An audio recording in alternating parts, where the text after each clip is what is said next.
Welcome to CSL TV. And I got this crazy ass content that I created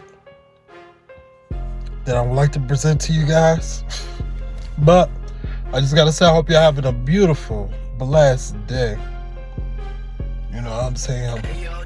Today was hot as fuck today. I ain't even gonna hold y'all up.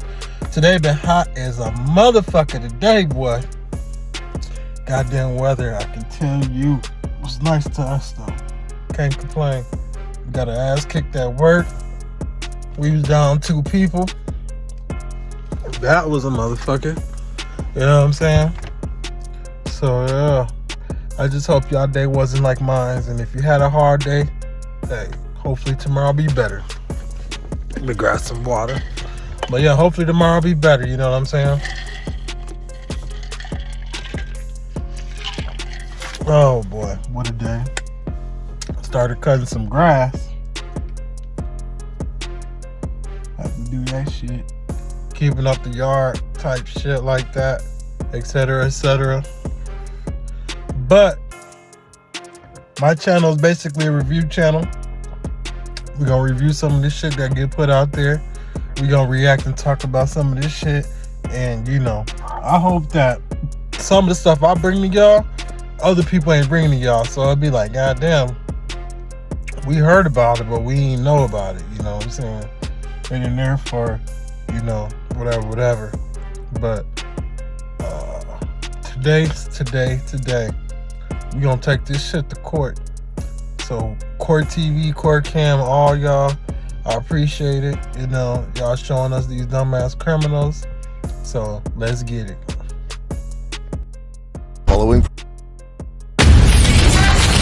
The following program shows the proceedings and hearings from courtrooms around the country. Not all outcomes are known or final. All parties are presumed innocent until proven guilty in a court of law. Due to the intensity of some of these scenes, viewer discretion is advised. I would ask you to grant me 5 minutes to relax. No, sir, I can't sleep. And I cannot sleep because of what you have done. It's 11:07 a.m. in the Lorain Municipal Court in Lorain, Ohio. The court's empty after a busy morning, and a security officer's making his usual rounds. He comes across something unusual, a small bag filled with some kind of powder. He's not entirely sure what it is, so he has it tested. It turns out to be cocaine. So the court rewinds the tape to 9:34 a.m., just before the bag appears on the floor. And this man steps up to the gate. Watch closely as he moves his hat one more time. A warrant's immediately issued for Lamar Reed's arrest. Reed was in court on 2 traffic violations, driving under a suspended license and speeding. He now faces a 5th-degree felony charge and a max of a year in prison. Okay, now let's head to the Wadsworth Municipal Courthouse in Ohio. Jeremy Vance. Judge Stephen McIlvain is sentencing 29-year-old Jeremy Vance for receiving stolen property. During his sentencing, Vance is not handcuffed, and there's no armed bailiff in the courtroom during this hearing. I'm really relieved to, try to get this all behind me.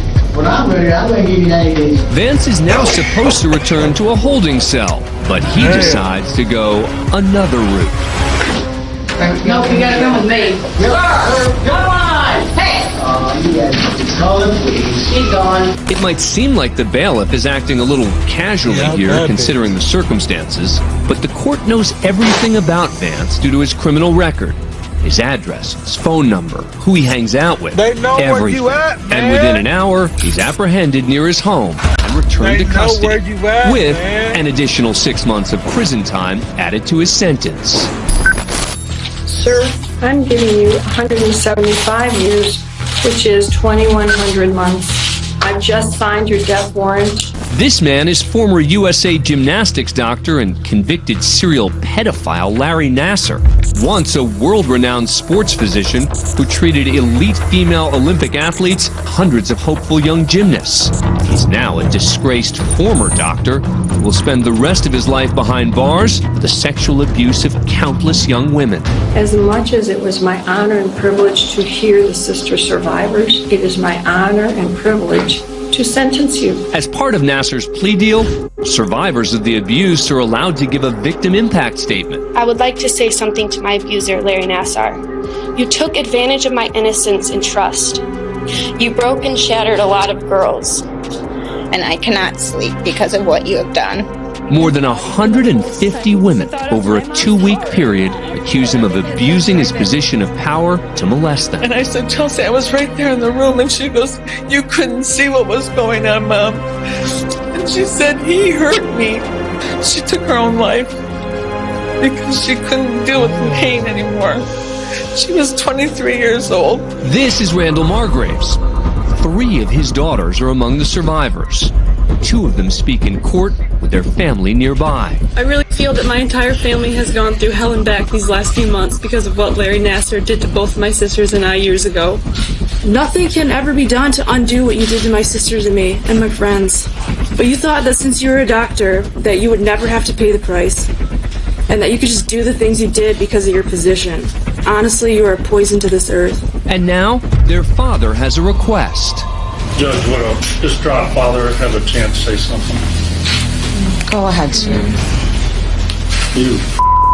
No, we don't want to swear. Randall Margraves requests a favor of the judge. I would ask you to, as part of the sentencing, to grant me 5 minutes in a locked room with this demon. I have Would you do that? That is not Yes how our... or no? Yeah. No, sir, I can't. Would you give me 1 minute? Get out. You know that I can't do that. That's not how our legal system works.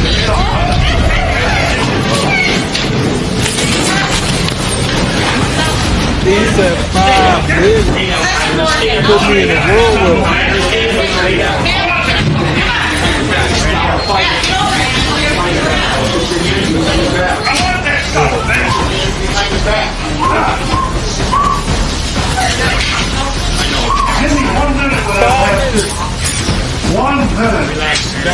Relax. Take it easy, buddy. Just relax. Sit up. Get on your side. Sit up. Where is he? 1, 2, 3, up. What does this have to you guys? I understand, Mr. Margraves' frustration. We cannot behave like this. You haven't lived through it, lady. You cannot behave like this. This is letting in. I could give you a jail sentence. I could fine you up to $7,500. I don't want to do that. The Attorney General did share with me that you heard things today on the record that you didn't know before. I can see that absolutely creating an anger and a rage so great that any parent would want to do physical harm. So I understand that. No charges are filed against Randall Margraves. Nassar sent to federal prison in Arizona to serve out his sentence, but was transferred to a maximum security prison after he was attacked when released to general population. This story about a mom who allegedly padlocked her kids in her apartment is heartbreaking. In late June, Child Services in Ohio got a report about 2 children left alone inside this apartment. A caseworker stops by for a surprise visit and finds this, a padlock on the door. She hears kids inside and asks them if their mom's home, but they don't say anything. So the caseworker calls the cops, who show up and cut the lock to get inside. When they open the door, cops find a couch pushed up against it. They make their way inside and find the kids, who tell the police they're the ones who put the couch there. You guys okay? What you guys got everything locked up for? You're scared? The mom returns soon after and tells the cops she used a padlock because her landlord hadn't fixed her door. She was arrested on the spot, and now 29-year-old Nicole Jones faces 2 charges of child endangerment. She's out on bail, but she's not allowed to see her kids unless Child Services allows it. Now this right here, this is a real sad story. I didn't think I was gonna come up on this story, y'all, but people like that do not need kids is what I'm trying to say.